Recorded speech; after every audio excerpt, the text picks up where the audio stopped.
Good morning, everybody.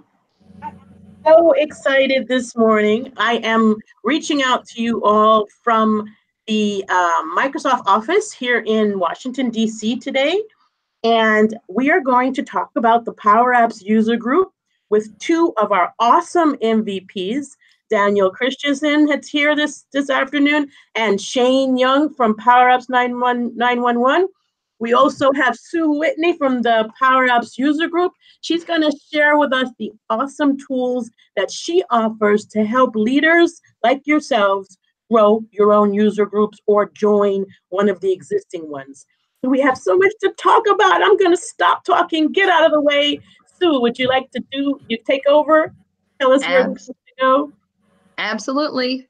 Thank you so much. Thank you so much. Welcome, everyone, and so happy to be here and share with you the value of the PowerApps user groups, both from a user perspective as well as from a leader perspective. So I'm going to share my screen here and take you through some awesome website tools and get us going. So the first place you want to go is the PowerAppsUG.com website. And as you can see on the site, I'm not currently logged in. Logging is easy, and if you don't have an account, it takes just a few seconds. So I'm going to log in right now and then show you your screen, Sue. I'm sorry? We're still looking at you. Don't forget to share your screen. Sorry about that. Sorry about that. Share my screen. Looking at you in the meantime, but all right, let me share my screen. There we go. Right. There we go. Okay, so let me go back here. Thank you so much, Audrey. So I went to the PowerAppsUG.com website, and now I'm going to log in. And as I said, if you don't have an account yet, it just takes a few minutes, few basic questions. It's free. You would sign up for free, basically put in your first name, last name, email, and your zip code. So I've already done that, so I'm going to log in, and I'm going to use my personal account so that I can show you how to actually join a group and find a user group in your area. So before we get to that, let's talk about what is a user group. So a local user group is a community of users that's located specifically in your geographic area. There's also an online component to the user group, but the user groups are super important because it provides a meeting place where you can meet like-minded professionals, you can get together, talk about the awesome PowerApps product, be a newbie, learn, or advance your skills. It's great to make these lasting connections, and also many of our leaders are so passionate about the product. Many of them are MVPs, PowerApps champions. They have so much knowledge that they want to share that it's a wonderful environment to become that PowerApps person in your organization and also make some really cool lasting connections. So to find a user group near you, you would click on Participate, Local User Groups. And this is going to bring you to a page that's going to show a couple of ways to find that group. And as you can see, there's a map and also a country listing down the left-hand side, some URLs as well, and then a full listing down at the bottom. So let's say I want to join the user group for my friends over in the UK. They are having their first meeting as we speak right now. So I'm going to click on United Kingdom, and here's their dot showing London. And I'm going to click on the link. And this is the online component of a user group. There is that physical meeting that takes space about 4 times a year, sometimes even more. Sometimes you have leaders that are sharing content on PowerApps and Flow. And we even have some groups in some areas that cover Power BI, PowerApps, and Flow. So there's a lot of great content for you to access. So here's the UK group. And as you can see, there's this blue button that says Join User Group. And that is what it takes to join a user group. I click this button, I get a pop-up box, and this is basically letting me control the emails that the community is sending out, because there is this cool little discussion area where users can share information with users, and I can control how I want that information sent to me. And I can say the Daily Digest, and yes, I want to join. And now I'm a member, and you can see it became 51. I'm now a member of the UK PowerApps and Flow user group.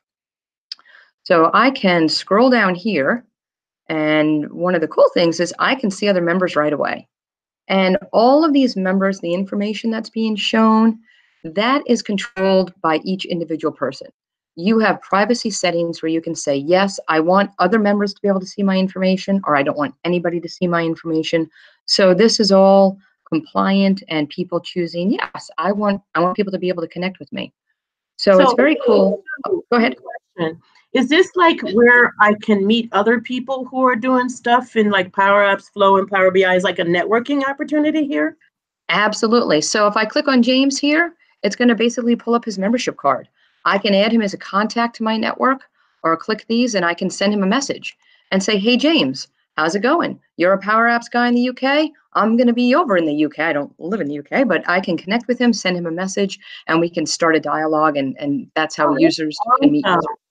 Because I think sometimes I can kind of tell if somebody's in my industry, right? Like, so if I can see if that person's also in banking or that person's also in technology, it might be a good person to communicate with in addition to like my own leads for my group. I like that. Absolutely. And I'm going to jump ahead on these tabs. I am going to walk everybody through these tabs. But if I jump to the members tab, I can even search by somebody. If maybe I met them at a meeting, or maybe I wanted to try to catch up with them. So I caught their company name. Oh my goodness, I really want to follow up with that person. I didn't get a copy of their business card. I can come in here and I can type in their company name and it'll do a search. And as you can see, here's another way to view, just clicking on this members tab. I can actually see their company. I can see what their role is, and again, add as a contact or send them an in-community message, similar to a LinkedIn feature where you're trying to connect with someone in LinkedIn and access, cool. different knowledge about them. So it's a very cool tool to have. Yep. And this is neat too, because you can see now Penny is one of the UK leaders and she's a bronze contributor. The more you interact in these groups, you can earn virtual ribbons that shows that I'm a bronze, or I'm a silver, or I'm a gold contributor. Or in the case of my coworker Jenna, she's a top contributor because she's in these communities a lot, sharing different resources and sharing ways that people can use this platform and interact with each other. So one of the other things that I wanted to show you was this discussion area. So this is within the user group itself. So these are all my buds that are in the UK group. I can talk to them. And this is all about users sharing information with users. Hey, what's coming up at the next meeting? How are you getting there? Are you going there? What do you want to discuss? And they do share some product information, but it's mostly user-led information to users. And it's a pretty cool environment that you can start talking to people that you just met. And it's meant to keep those conversations going in between those in-person meetings. In-person meetings are so valuable, even in this age of the internet, where everybody's on their phone or their tablet. Nothing beats that touch point of someone opening up their computer and saying, hey, check this out, look what I just did. And someone can sit right there next to you and jump in as well. Yes, I love that. Yeah. So one of the other awesome areas of this, and this user group right here, the UK one, is a relatively new group. It just got spun up about a month ago, and they're already having their first meeting. But what's also available in every community is this library feature. So this is an area where anybody, the user group leader, or anybody who's a member, I can post information in here.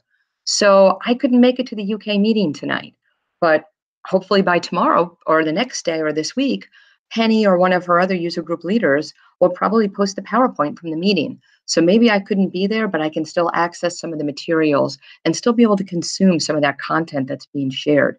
And as you can see, there's a few other items in here. Somebody shared some information from the Microsoft Ignite 2018. They did a little recap. There's something called free assets, and I click on view. Well, what are those free assets? Oh, Darius posted some information in here. Wow. So some SharePoint logos and branding pages. So I can download this and I can use this information as well. We had a user group yesterday in DC, and we had Anton's a bunch of pictures, and then I had a deck and Anton had a deck. So we would upload that here. And now even if they didn't make it that night, they could download it. Absolutely. Absolutely. And we highly encourage everybody to do that because it just allows that information to be shared. And the more people get excited about the product and the more they use the product, the more they want to talk about the product. I know I'm hooked, hook, line, and sinker. I'm a newbie, but you got to start somewhere. Created an app that I needed, and I can't wait to create the next one. It's just very contagious, a very contagious environment. We're all addicted. I think Shane So, talks about that a lot in his video. It's an addiction, right? and it's a good addiction. It's very cool. Very Yeah. cool. So one of the other areas that you'll want to go to in your local group is also this events tab. This is where you're going to find out when an event is happening. So you can see the UK group is off and running tonight. But what's really neat about this is that so I'm not going to click on that one because their registration obviously is closed, but look, they already have February planned out. What are they doing in February? Let me take a look. So here we go. They have their February meeting set up. They've got an RSVP, so I can sign up for this event. I can share the event. They've given me a little bit of a description. Oh, John's going to be there. That's pretty awesome. So he's a flow guy over at Microsoft and going to be great to share that information. And that's one of the good things, too, about this environment that we live in. There can be speakers there physically, and there can also be people Skyped in to share that expertise. And Daniel, I know you did that at an academy class. It was so very cool. You're going to Skype in Brian Dang from Microsoft. He went up to you and showed up in person. But how cool is that all of these experts can share their knowledge and come together to just make a much richer environment. So it's a good place to check for upcoming events. The UK group has events, it looks like, pretty frequently. Not every group may meet that often, but certainly each group meets at least once a quarter. So regardless of what group that you join, definitely get in there and check out the events. And then, of course, we looked at this earlier, the members.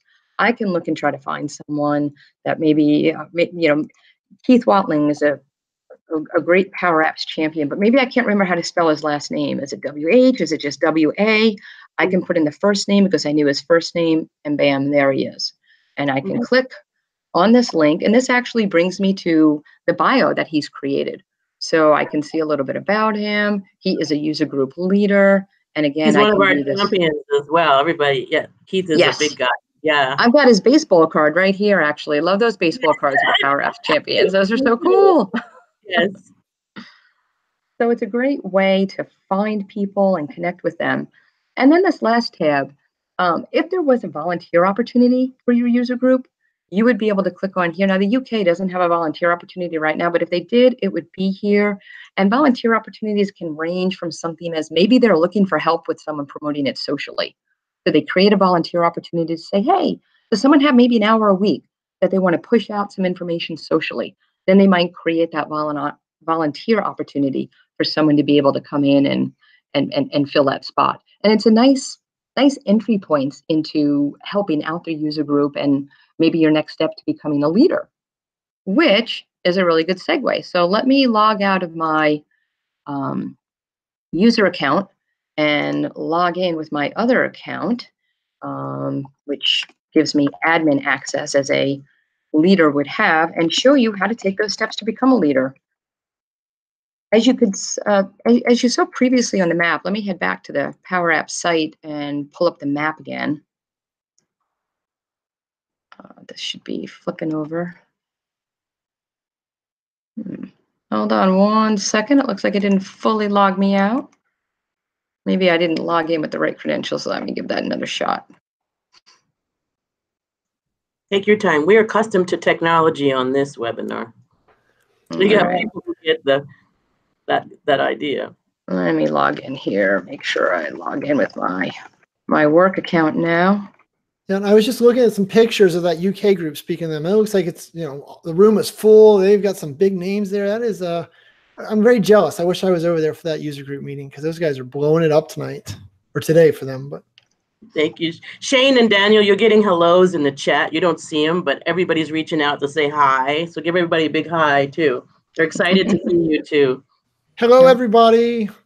I don't know. I'm not smart enough to see the chat. Go say hello on Twitter. I can follow on Twitter. You can see Twitter. Excellent. Okay, so now I am all logged in back as a user group. What a user group leader, what their view would be. And I'm going to head back to participate in local groups to look at this map for a quick second here. And as you can see, we have probably, I think it's 28.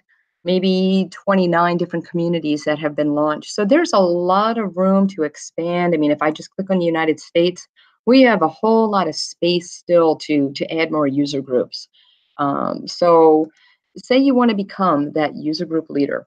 How do you do that? So your best bet, again, come to the PowerAppsUG.com site and log in. And then for me, there's a couple of ways you can get there. You can go to volunteer opportunities or the PowerApps Exchange. I like going to the Exchange myself. So I'm going to take you the way that I like. So I'm on the PowerApps Exchange. Looks very familiar to the communities that your local group has. And I'm going to click on volunteer. And now what I'm going to see are all of the volunteer opportunities that are currently available for anybody who's a PowerApps Exchange, anybody who's here on the site, anybody who's created that account and was able to log in. So I can add my profile, launch a group. Anybody want to present a webinar? We're always looking for those folks. I can put in complete a form with a topic that I'm interested in, put my hand up to be a speaker, sponsorship, looking for sponsors for different events that we have, especially local user group events, or to advertise, and also to support, here's your local user group sponsorship. So I'm going to click on this one, launch a new PowerApps user group. And it doesn't take a lot of time to complete this form. So I go to this page, and it's basically letting me know I have to be logged in. I am logged in. And it just gives a little bit of detail about what some of the benefits are to support a local user group. And I click apply today, and I get a pop-up box. And it asks me for my name, my email address, and basically some very generic information around where would the user group be, making sure that they'll meet in person, and maybe a welcome message. And then someone at the bottom would hit submit. And once that gets submitted, I get an email triggered to me to say, hey, someone's interested, check it out. And then the next steps around that is that I would reach out to you. And we would have a conversation just to be, hey, introduce yourself. I want to meet you. You want to meet me. Let's talk about the user group that you want to launch, and get off the ground and where that would be. If we already have a group in the area, we can certainly introduce you to the leaders. But as you could see on that map, we definitely have some areas that still need some populating. So we do provide a lot of resources. And speaking of those resources, let me flip over to a page that only leaders get access to. So if I'm a PowerApps leader, then I have a community of leaders here. And this is a great resource for the leaders. There's a discussion group. Again, this community is fairly recent, so that's why the discussions aren't maybe as robust as they're going to be, but still got to start somewhere. I can talk to other leaders. Hey, how did you get your first group off the ground? What do you know now that you wish you had known then? What was the response? How did you decide on your first topic? There's a lot of discussions that can take place in there. But one of the most important sections is this library tab. We don't just say, hey, launch a group, have fun. We are walking this path with you and want it to be as successful as possible. So we have a bunch of different documents out here. Leader training documents, how-tos to use different parts of the platform. We have monthly calls so that you can jump on and talk to other leaders. And on those monthly calls, we are so fortunate to have the support of Audrie, so fortunate to have the support of John Levesque, that we can bring in touch points with Microsoft, product people. Hey, what's going to be going on with the product? They're so generous with their time. So the leader calls aren't just about how to become a better leader, but we try to give you some product information as well, because we know that you guys love the product. And of course, meeting in a box. And there's some other documents that are in the process of being put up here, such as I want someone to really sponsor my meeting because I want to be able to, order a couple of pizzas or have some light fare, maybe some drinks or something there. So I have some sponsorship documents that'll be coming up as well. So I can help you reach out within the community. We also help you with the venue. There's no out-of-pocket cost of any sort that we want anybody to have with this. So we work with contacts at Microsoft to see, is that office space available? Can we use it? If it's not, is there an organization nearby that might want to let someone use their conference room, or public libraries? We find that all of these venues, or even universities, all of these venues work as great meeting spaces. And then, of course, as a user group leader, I have access to the members of my community, similar to how the members have. So we just continue to work with that. But of course, I have a little bit different view sometimes, where I can go in here to my settings and I can look at members, and I can help people become maybe admins for the group. So there's a lot of tools that the leaders have in the background that they're able to leverage and be able to set up. I used to, in the past, I used to use Meet, and to see how much more features are here, it's like, wow, this makes it easier, and it keeps people in proximity with others who are doing similar things. And so Yes. the networking aspect of it, the ability to go see pictures and documents from previous events, even the leaders being able to network amongst themselves and kind of see, what are you doing? Some people might be doing raffles at the end of their user group. Other people might be doing hands-on workshops, and they can share kind of what's working amongst the leaders. And so I love it. So I think this is an awesome opportunity to bring together, the network of people worldwide. And on the call here, I just want to let you guys know, we've got people from Poland, Argentina, Colombia, Norway. I mean, they're all over the world on the call right now. And so to be able to see these groups light up on that map would be like, that would make my year, And I think we all would enjoy watching that growth as well. Yep. And it's such an exciting time for people to be able to be that citizen developer, be that person that doesn't have a coding background, but they can build solutions to solve their problems and then share that journey. Definitely. One of the resources I do want to show for those of you who do want to become that user group leader, another big question that I hear sometimes, how do I find someone who could speak? I know about this topic, but I want to get into another topic. So I'm back on the PowerApps User Group site. So because this was the leaders community where I was at. Now I've jumped back to the PowerAppsUG.com site. And if I go to resources, it's not acknowledging me here. Let me refresh here.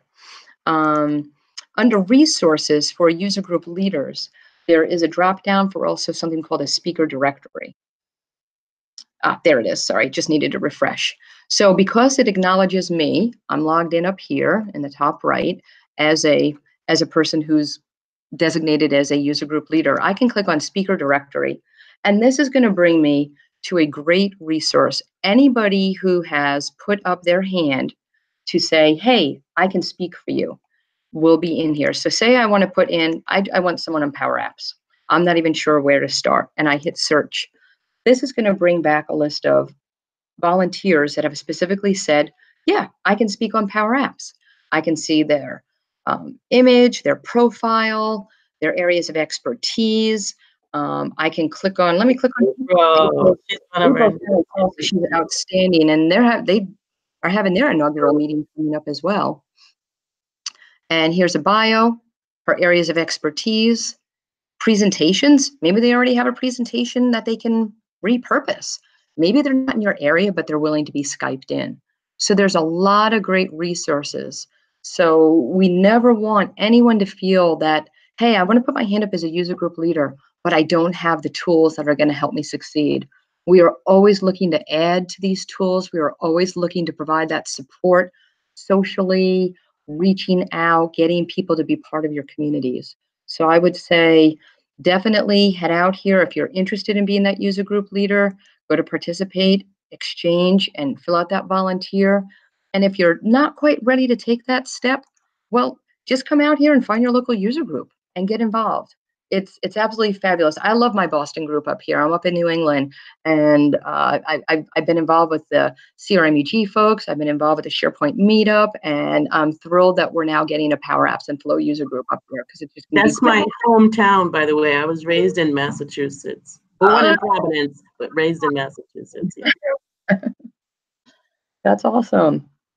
So that was what I wanted to share with you all today, and I thank you very much for your time. And Audrie, I thank you very much for providing me with this platform to just share some of the great benefits and the value of being part of the PowerApps local user groups. We so appreciate this platform and everything that your team does, because you're empowering our leaders. And we do have a lot of leaders. There's a lot of people out there, they're loving PowerApps. They want to share, they want to show, they want to help. So thank you, Sue, for giving them a platform. I love it. There are 56 leaders right now, actually. There are 56 really? leaders right now. Wow. Let's double that. Let's do more. Yeah. I think we'll be excited. Do you want to introduce Daniel and Shane's parts? Yes, I would love to, love to. We are so fortunate today to have Daniel Christian and Shane Young bring their PowerApps Shoot-out to this virtual environment. So Shane and Daniel were both at our Power Summit Phoenix this past October. And they had a packed room during the session where they were showing different uses of PowerApps and really, for lack of a better word, one-upping each other. You know, game on. Who's building the better mousetrap? Who's building the better PowerApps? And it was so exciting to feel the energy in the room and to just see some of the cool things that they were developing. So I'm going to stop sharing my screen right now so that Daniel, you want to kick us off? Wait, so sorry, Sue, before we let you go, what I wanted was, so you're one of the people I now brag about. So when we were at Power Summit, Sue said, you know, I've finally been in enough of these PowerApp sessions. I really think it could help me. And so Sue, who is not an IT person, who is not a developer, who can't even pretend, probably can't spell IT. I don't know if she's that smart or not. But Sue said, you know, I'm going to make an app. And Sue built her own app for answering the most common questions she gets. And so, Sue, what I would love is if you'll spend like 2 minutes of my time, I'm giving up my own time here. Okay. I want you to share your app and show people what you built to empower you. And then your whole team got so excited for. I'm putting you on the spot. Great idea, Shane. That's a great idea. Let's look at Shane while she goes and gets her app. Yeah. Let's check out Shane's room. Oh, wow. Love that room. I've seen it before in your video. So do you collect, tell us what you collect back there, Shane, while she's going to get her. Okay. So I try to kind of keep it fresh. And so one of the things that we realized, so I had Halloween stuff up there, but when I got to be November 1st, we hadn't done a Christmas thing yet. You're like, well, it's November. You shouldn't have. But all the retailers started doing Christmas in like September. So I felt like I was behind. So now I'm switching to a Christmas theme for the next 2 months to try and catch up. I love it. I love your space. I have to come and visit you one day and see your space because it's always a very creative looking space. Like I can imagine a whole lot of thinking going on in there. Yes. Well, and so when Brian Dang was in town for the launch of the Cincinnati user group, he actually came in here. And so I've got some video content that he made that I'm going to sneak into one of my videos with Brian pointing to the logo and, you know, kind of playing it up like I do in my videos. So Brian wanted to do that. Now, what's really funny though, is if you guys know Brian. So you can share a screen whenever you're ready. I'm watching for you. Go ahead, Shane. I had shared it. Let me see here. Share my screen. And go back to your app when you're ready. When I see your app, I'll come back to you. Okay. I thought I had shared my screen. Hold on. Let me hit it again. So one of the fun things about Brian, there's me. One of the fun things about Brian is probably, you know, about 1.5 feet shorter than I am. So in order for him to be on camera with me here in this studio, we actually had a bunch of stuff. He was standing on a stack of mats, like 1.5 feet of mats, so he could be as tall as me for the videos. So a little behind the scenes for everyone. I love this tunnel vision here. We are looking into the tunnel of Sue's Google page. Yeah, I don't know what's happening there. Why did I get that? And then flip over to the browser after you've done that. There you go. There you go. Now we're seeing. Well, for a second ago we were seeing it. Okay, so right, but I want to show my. How do I So you may have to. Can you put it in one of the other tabs? So or that tab. That's fine too. I don't know how to access my app from the desktop. See, I'm learning already. Oh, web.powerapps.com is one way. Or you could have bounced it back. Either way. Yep. And then you'll get to all your apps.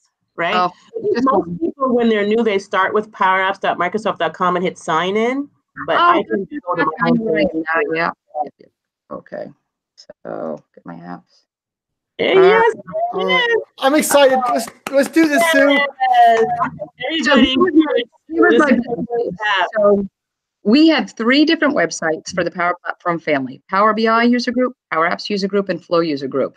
And I was concerned about going to Power Summit and speaking to people and them asking me, do you have a user group in this area? And I didn't want to have to flip between 3 different websites. To me, that would take time, and it didn't seem like a very cool experience. So as you can see, Shane, I've updated it some. It doesn't have, and Daniel, it doesn't have those ugly blue buttons anymore. On site at Power Summit, it was hurting a little bit. So here's my opening screen. And then, so I would click on all Power Platform user groups. And this is a listing now of every Power Platform user group that we have. And if someone comes up to me and says, hey, Sue, you have something in Chicago? I can just type in Chicago, hit return, and it's going to search for me. Fine. And I think that's a good idea. So it's like you're giving yourself a handy tool that you could use on your phone to find things, you know, based on whatever field you're searching in. Yeah. So this actually works on my phone. I'm not sure why it's not working on my app here, but I've never really looked at the app in the desktop. So this does work on my phone though. It was very we believe you. Don't worry. Right. So say someone says, you know, San Diego, and I'm like, yep, I got San Diego right here. I can pull up oh man, what's going on here? Hold on. Let me head over to this one. I was playing with it the other night, so I'm going to jump over to my Power BI button. Change the colors. My data. It's kind of cool. All right, so here I am. I'll go to the Power BI button because I know I didn't mess with that one. And someone says, hey, what's going on? What do you have in each area? Let me try hitting my, there we go. Yay! So I type in Chicago. I got 2 user groups in Chicago. And the person says, wow, I really want to get in touch with that leader there. All right, well, this one looks like it might be a good one. I click here. I've got Chicago, the city, the state. Here's the username of the leader, and here's the short link. So I can tell the person, pull up their phone, go directly to this user group URL, and they can join right there. Or even better, thanks to Shane, I can type right here an email address, put it in, and say, oh, give me your email address. Let me just send you the link right in the email. And I type it in. Yeah. Oh, I love that. Yeah. It's gone. So I've been playing with it a little bit, which is why some of the buttons, and I've been updating my data and my tables and stuff, but I got my PowerApps list here in case somebody knows. Showing this, too. That is just awesome. I love that you can change the colors too. Like the Power BI has a different color than PowerApps and Flow to match our products. Yep. So I attended Daniel's session on site as well for visualizations. And just where was that? Where was that? The one for Daniel that Daniel had. I gotta go look that one up. He went to one. Power Summit. Power Summit. It was a really good session about visualizations and really upping your game for how your app looks, which you can see my app needs a little bit of love still, but I'm working on it in between different things and just loving the environment. It's a process. Thank you, Shane, for having her show that as well. You know, we took a little bit of Shane's time, but we'll catch up. Thank you, Sue. That's awesome. Good job. Yeah, Sue, thank you very much. I can't tell you how happy things like this make me, right? When I see someone like yourself who, you know, a year ago before PowerApps, right, you had no earthly business trying to do something like this. And all of a sudden now you're like, man, I feel empowered and I can just hop in there and make it. And it's making your life and your team's life better. And I mean, it literally just makes my heart grow 3 sizes, right? I'm like the Grinch. That's awesome. So thank you. Thank you. So Daniel, show us, Shane. I'm sorry?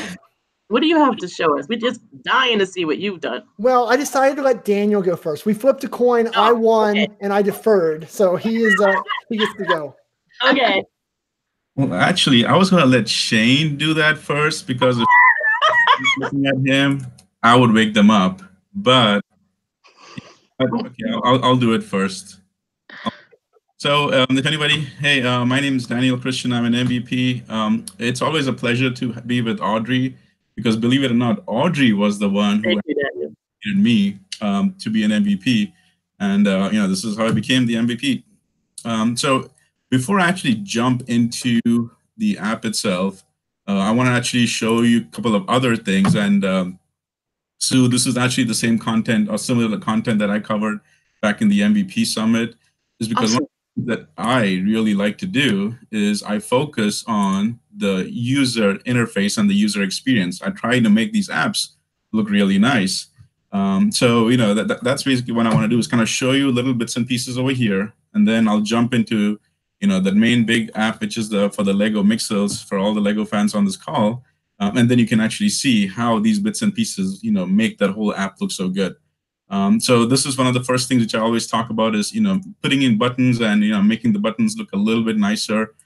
Sue, you might actually find this very interesting that, you know, by default, I go ahead and put in this one button and this is what the button looks like, right? There's nothing too big or fancy. This is what the button looks like. There's a couple of things you can do to actually make that button look a little nicer. One of the first things I do is if you go to the right side over here, you see that thing that says border radius. You can and change that entire thing to say 100. Now, after you've done that, you can make sure that the width and the height match. So I have, say, 300 over here on the width. I have 300. And automatically over here, nice. Moves things around. There you go. You have your own a round button. Whoa! Nice. Never done it, Daniel. I gotta try that. Love it. I mean, I kind of like that. The square is just a square, but the circle is a nice circle. I can always digress, but that's. Let me just not stop here because when I was talking about the next thing, which is about the border radius, I actually met two categories of people. When I showed that, hey, this is how you take off the radius, people like that. And then when I said, hey, this is how you add the radius, again, people didn't like that. So I said, I'm going to just show both, and then you guys can decide what you like. I personally go ahead and remove the radius because that's what makes the button actually almost seamless to the background. If you're like me, then the other thing you want to do is go ahead and in the border radius, by default, you see it as 2. You do two things. You go ahead and change that as 0. And this one, you change that as none. And now if I zoom in, you'll actually see the difference over here. See, you see it kind of actually blends in a little bit. And that is awesome. If you take that away and if you put that solid line back, you kind of see that over here. It's fading, like it yeah. Exactly. But if you're, eccentric, illusions, right? Yeah. If you want a really bigger border, then after that, you will actually see this over here. Oh, nice. And that kind of gives it a good as well. Cool. It looks like a flick. A little exactly. thing that we use to do the flows. It looks like the flick now. It's awesome. Exactly. All on that. So I kind of, this is one of those things which can actually take the user in. Flick. Shane got his flick. Oh, he was showing it. Shane had his flick. There we go. To the next experience on that. So let's kind of move forward. The next thing I wanted to show was in the app itself over here. So one of the things is you can actually play around with the width and the height and make the app, make your controls a little bit more fun. So in the first section, I'm going to show it to you with just the manual interaction over there so you can see what's going on. So what I have over here is a very small rectangle icon, but I'm going to play on with its width and height using this slider over here. So watch, right now I'm just going to increase the width. And you see how that works around over here? That's awesome. I can go ahead and make the height as well. Oh, nice. You can actually. I love sliders. They are just the most fun to me. I love them. So yeah, I personally like it, but I want to kind of show all this because it's building on to the app that I've actually made. Because it's good to have this kind of knowledge. Go ahead and take it, to those UI and the UX apps that I like to build. So now that you've seen me with the manual slider over here, same thing. We did the width and the height. I want to do the exact same thing with the X and the Y. So I've put the happy face over here, and now I can move the whole thing around again on the X and the Y coordinates. And then now that you've seen both, me playing with the width and the height and me playing with the X and the Y, watch. Now I can automate the process by using timers, which means, again, it's automated. There's no, previously I did the manual interactions. Now I'm going to do the automated ones with the timer. So if I just click on the button, the width grows. If I click on the other button. Whoa, animation. Cool. I got to ping Brian. He would love this. This is awesome. It's just playing around with all these controls out of the box. And key thing, there's no code involved over here. I didn't have to do any JavaScripting, no CSS or anything. These are all out of the box controllers which were available just using a simple concept of variables. And that's basically how it worked. So now that I was able to go ahead and use the combination of the X and the Y and the width and the height, and in the previous one you saw I was able to use the timers, with the buttons itself, I was kind of wanting to show you that when I click on the top button, you see this drop down happens over here. That's because when I did a button, it actually changed a variable. That variable increased the height over here, and that increased based on the timer value. Same thing happens over here. Again, when you do the buttons, the timer helps, the variable goes ahead and now says, yeah, you can, it's set to true, so I mean I can go ahead and now increase this guy's height, again, based on the two examples I showed over there. But just to give you a little bit more, take you to the next step, try to make it dynamic. And when I say dynamic, instead of actually having, values, a static value in your Y and an X, make it dynamic. Because in this case, this value of this location is actually completely dependent on the Y coordinate of the button over there, plus the height of the button. That's what makes it dynamic. So now thanks to dynamics, it doesn't really care what's happening. Because if I go ahead and drop this guy, see how it stays over there? It's very dynamic. And so that's what I like about the whole UI interface over there, is because not only can I do these fun things with the buttons, can I do the fun things with the X and the Y coordinates or the height and the width, but when I go ahead and actually take out all these static numbers for the X or the Y, and I make it dynamic, which is interdependent on each other, you really get something neat over here. I could think of 1,000 ways to use that, Daniel. Maybe help messages in a form, or maybe showing user information based on the user you selected. Or, I could think of a ton of things we could do with that. That is just awesome. And I love the smoothness of it. So, Daniel, Absolutely. This is awesome. I'm going to go try that. I've never done that. Okay, so now that you've seen how I was able to do all of that, I'm actually going to demo where I can take all that and build an app like this. Now, Lego fans are going to love this. This was part of a series called as Lego Mixels, which existed at one time. And this is, if you see the app open up, you saw how the way it was going. Again, that's all based with the X and the Y coordinates and the width and the height. This is the app that I had built. Some of you guys may have seen this as well. It's the Lego Mixels app. So, go through a scenario where you go to now a Lego store, and instead of going ahead and obviously go and play with them, Lego pieces, but you can now directly see all the Lego parts or the Lego series for the Mixels in this case directly on this app. I'm going to pause over here for a second and just show that all the information that you see over here in this scenario is coming from a SharePoint site. So all the information of the Lego pieces is actually just coming in from this Lego list over here. In the list, I've gotten all the categories, the subcategories, and all the other things along with it. And then the images are actually just URLs that I've added over here. Now, I've put it in the SharePoint list. You could put that Excel spreadsheet sitting in OneDrive. It could be on your Azure SQL over there, wherever, whatever makes it comfortable for you. For the sake of this demo, I just put it on SharePoint Online. So one of the things now, as I go and show you, let's see how I was able to get all those things I just showed you and put it over here. So this is the way the app opens up. And the reason I intentionally made this app open up with this half screen over here is to actually tell the end users that, hey, not only is this the main screen that you see, but there's something else behind it as well. That is to actually show only half of it in the front. Same thing with the settings. When I go ahead and click on the settings, it actually slides down to tell the end user that, hey, there is actually this other piece as well. Now, what I can do is that all of these are different galleries. So the top ones just shows you the series of the galleries. So when I click on that over there, that gallery filters this gallery over here. When I click on the button, the selections over here, this one updates these views over here with all the controls. So if I can go ahead and slide, I can go ahead and check on the other gallery based on what I select over here. This one gets updated. I select that. The value gets updated. But you know what? As a store manager, I just heard that there's this new section. Lego piece come out. It's the latest version. But I'm a little concerned about the cost because that might alarm a few people. So I'm going to now go ahead and go back to the settings over here, and I'm going to hide the cost. One of the reasons I wanted to show this to you guys is to see that, this is just not images and screenshots just put over there. These are actually controls which are all interdependent on each other. So watch, when I click on this hide cost over here, watch what happens. That goes there and it gets hidden. That's cool. You're the best. You're the best, Daniel. Whoa, love it.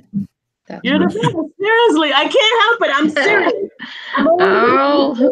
Looks like Shane's got something queued up. Brian too. They both do these animations I never do. Yeah.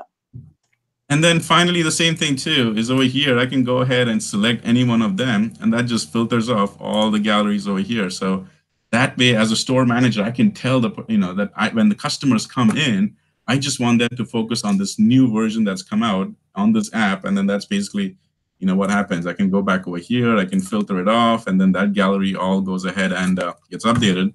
And then finally, the red color is good, but I'm going to go ahead and make it look blue, or I can make it look green. And that's the beauty of using variables, because now all of the colors and everything are not static, blues or static greens. They're actually all tied to this variable over here. And based on the mood or based on the season, you can go ahead and change. And all of it just works. Awesome. That is awesome. You have a video talking about these things and how you do them? One of the things I was going to say was that the vertical menus and everything, there's actually a blog that I've provided. It's in our here. And nice, already out there. Explaining the blog, one of the things I've also done is if you go, I've attached the app as well, which means I've uploaded the app. You can actually go download that app and you will get to play and see exactly how those controls worked and everything. And you have a copy of it over there. Thank you, Daniel. Thank you. Oh, Shane, you think you can do any better than that? I'm sorry, I fell asleep for a while. I'm sorry. Did you show something? I was kind of sleeping. So, all right. Well, fine. If you want me to one up you, I can do that. So let's go over here to. Why don't you stop sharing? Share the screen, Daniel. Let me share.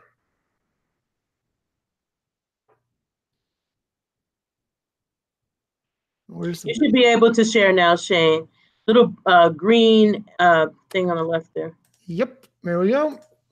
Okay, so while Daniel, can't do anything functional, he likes to just make all of these fancy, rounded corners and things like that. I prefer to concentrate a little more on actual functional things. So what I wanted to show is my first functional, useful app, if you will, is an expense report one, right? This is one of those ones that Audrey and I get beat up on a lot of times. Like people are like, hey, I need this thing to do this stuff that InfoPath did. So I sit down and spend a lot of time to come up with an expense report app that is very InfoPath-esque. So create a new expense. And so what this is going to do is this is going to, up here at the top, these top 3 lines, this is a form that's going to create a master record inside of a SharePoint list, right? So expense is making Daniel look silly. So then when did I do that? That's going to be today. And what type of expenses is definitely wasteful expenses. But so what did I need? Well, first I needed a glass of tea. And so that's going to cost us probably $3 in today's world. And so then we're going to hit save. And so this, okay, so up here, this top line, this is a form. This down here is actually a gallery. So when I say get glass of tea, expense cost 3, and I click my little save button, ooh, not only does it save this item, it updated the total expense in the form, right? In a different control, it updated the total expense, and it added a new blank item. So I could say, a cookie. Like it doesn't take more than just a little bit of caffeine to get me past Daniel. And so then we say save here, right? Now that's 5. So this is how I solved the whole repeating table example that people struggled with. Love it. Love it. You'll also see here, I'm out of ideas of things I needed for Daniel. So air, and it costs nothing. But notice when I got in here, and so right now when I had this line, right, it says, hey, you've got unsaved changes. So it's the button down here is disabled. I can't save the thing because it's disabled. If I save, okay, I can now save. Oh, now it's there. I can go up here though, and maybe we want to say, you know what, air is really expensive. So I'm gonna say edit, and air costs $100.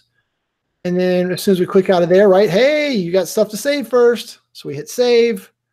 So then now we've created an expense item. And so this is a form, goes into a master record. Then these 3 are dynamic. They're going into a separate table that are just referencing the ID of this one. So when we say save, boom, it is done. So then now we can go over here and view and edit my expenses. And there is my making Daniel look silly. When you click on this guy, then you will see the line items, right? And so this is one gallery. And what happened is this gallery is only visible after this gallery has been clicked. And then this gallery is filtering that other list based on this data. And then we can even say, hey, I want to edit the air, because if you're right, air really was free. So we'll go down here. We'll say make that 0. And there's a delete button that's kind of hidden right here. But we'll say save. Not only is this going to update this record, but it also updated the master record. So we tied all the data back. So you've mastered relationships here, Shane, because I see a couple of relationships here, right? Yes. I spent lots of time mastering relationships here. One thing I liked, Shane, is that when you were adding the record for the first time, to make me look silly, but what I really liked over there is when you were adding it, you kind of disable that save button on the bottom, because that, as app builders, it is our responsibility to make the app as usable as possible, and try not to make, by the end user who's submitting the data, they need to kind of see the flow of the app.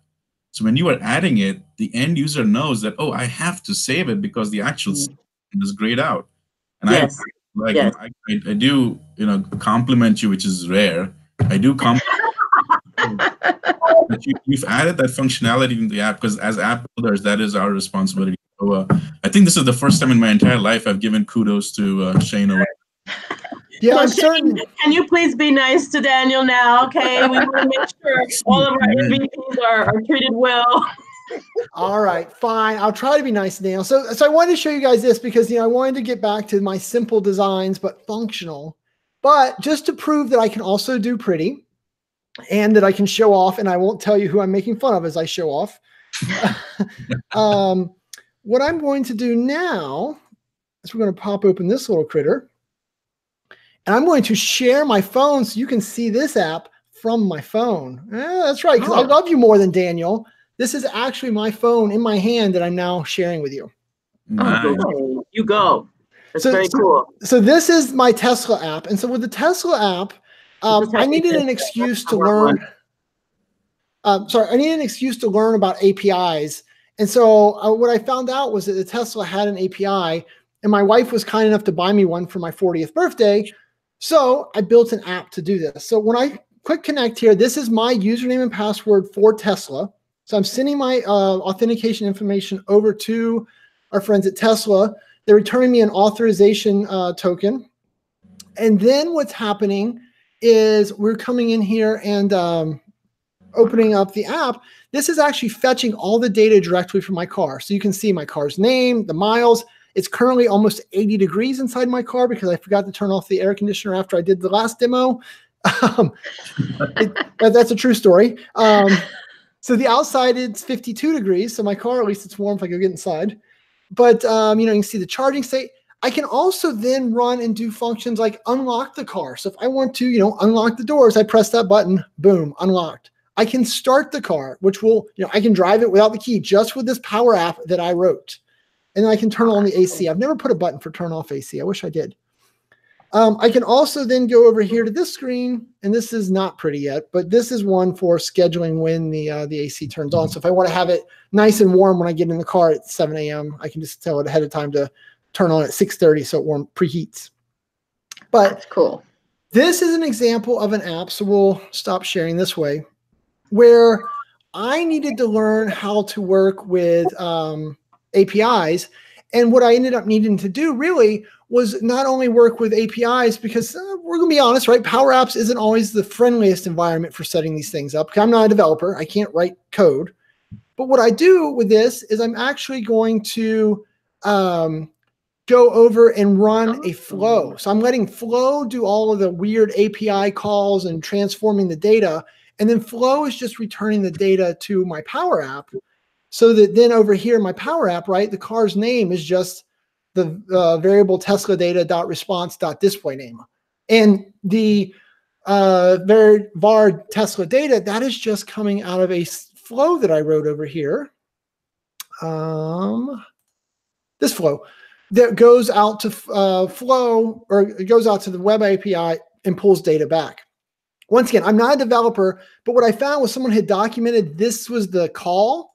So I just grabbed their code, pasted it in here, and then I filled in the blanks with dynamic flow content for the email and password so that I was able to pass that information back and forth. So no code required, just cutting and pasting. And I was able to write an app to start and drive my fancy little car and show Daniel that I could make a pretty app. So That's awesome.